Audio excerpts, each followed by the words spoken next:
આ વિડીયોઝ બનાવવામાં તમે બંને જ ખાલી ઇન્વોલ્વ છો કે તમારી આખી મોટી ટીમ પણ છે? શરૂઆત છે ને અમારે ઘરના ભુવન ઘરના દાખલા હતા, એટલે હું લખતો, અમે બંને એક્ટિંગ કરતા, અને મારો સન હતો એ અત્યારે 17 વર્ષનો છે, ત્યારે 12-13 વર્ષનો હતો, તો એ અમારા મોબાઈલમાં શૂટિંગ કરતો.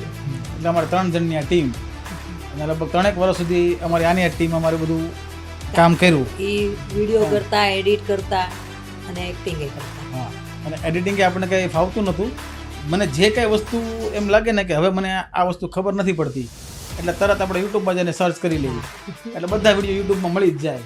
એટલે એડિટિંગ શીખી લેવાનું, કઈ રીતના પોસ્ટિંગ કરવાનું શીખી લેવાનું, કઈ રીતના ચેનલ મોનિટાઈઝ કરવાનું, in short step by step બધી વસ્તુ આપણે યુટ્યુબમાંથી શીખતા ગયા, અને શીખતા શીખતા બધું કરતા ગયા એમ.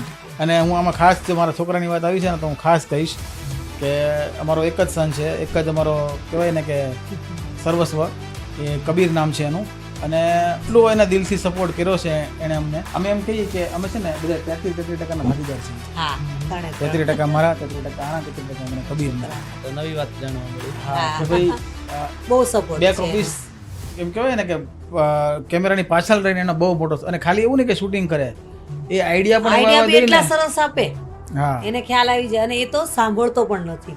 હવે જાણે વાત કરી છે તો હું કહી દઉં કે ભાઈ કહેવાય ને કે થોડુંક એવું છે ભાઈ કે નાનપણથી એ સાંભળતો નહોતો, પણ એનો જે ગ્રાસ્પિંગ પાવર છે, લિપ રીડિંગ પાવર છે, એટલો સ્ટ્રોંગ હતો કે અમને ખુદને 9 વર્ષે ખબર પડી કે એને થોડીક સાંભળવાની તકલીફ 9 છે. વર્ષનો થયો ને ત્યારે ખ્યાલ આવ્યો. અને શું કહેવાય, પણ હવે જે ભગવાનની ઈચ્છા હશે.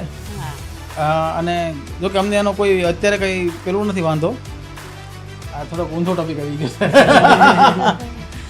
કહેવાય ને કે ભાઈ જીવનમાં કાંઈક જો મને ખાલી થોડુંક હાલની તારીખમાં ખૂટતું હોય ને, તો આ એક જ વસ્તુ ખાલી ખૂટે છે કે જો આ એક વસ્તુ ભગવાન રેડી કરી દે, કદાચ મારું સર્વસ્વ લઈ લે ને, તો હું ખુશી ખુશી આપવા તૈયાર છું અત્યારે, કે ભાઈ એને સારું થઈ જાય, સારું મતલબમાં થઈ જાય.